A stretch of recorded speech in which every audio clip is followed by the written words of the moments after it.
Hello বন্ধুরা, আজকে চলে এসেছি বর্ধমান রেনেসা টাউনশিপের পুজোর কিছু আগের মুহূর্ত দেখতে। তো এটাই প্রথম গেট, যেটা আলোর গেট করা হয়েছে, খুব ভালো করেছে।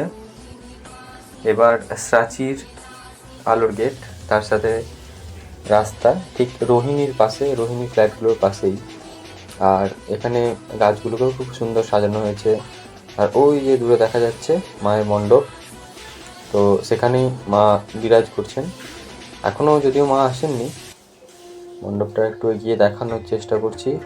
এই যে এখনও হোর্ডিংগুলো পড়েছিল, এই যে দেখলেন যে হোর্ডিংগুলো ছিল, ওগুলো অ্যাডভার্টাইজমেন্ট হোর্ডিং, এখনও লাগানো হবে, কাজ কমপ্লিট হয়নি। এই যে এই প্যান্ডেলটা হয়েছে, এখনও মা আসেননি, কাকুরা এখনও কাজ করে চলেছেন, অনেক কাজ বাকি। দেখা যাক কাজটা কখন কমপ্লিট হয়, আশা করছি কমপ্লিট হওয়ার পর আসবো।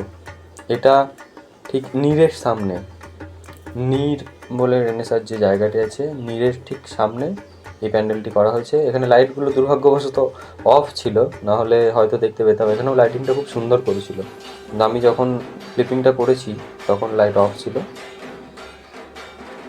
এটা রেনেসার মাঠে আনা হয়েছে মাকে, তখনও মাকে সাজিয়ে তোলা হয়নি পুরোপুরি।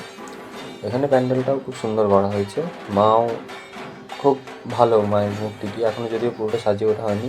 এই যে অনেক কাকুরা আড্ডা দিচ্ছেন, ওই পাশের বেদিতে অনেক আন্টিও ছিলেন, তারাও আড্ডা দিচ্ছিলেন পুজো। আর এটাই লাস্ট, খুব সুন্দর লাগছে ফুলগুলোকে। আর এই যে রেনেসার আরেকটা মণ্ডপ, এখানেও কাজ চলছে, এখনও পুরোপুরি কমপ্লিট হয়নি, কমপ্লিট হলে দেখানোর চেষ্টা করব।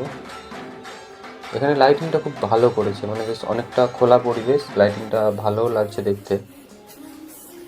গাছের মধ্যে লাইট দিয়েছে, খুব ভালো লাগছে দেখতে, এবং পুরো জায়গাটা খুব সুন্দর লাগছে। এই পরিবেশটা ক্যামেরায় বলা সম্ভব নয়, এসে দেখে যাবেন। থ্যাংক ইউ, সাপোর্ট করুন, আর প্লিজ সাবস্ক্রাইব অ্যান্ড শেয়ার।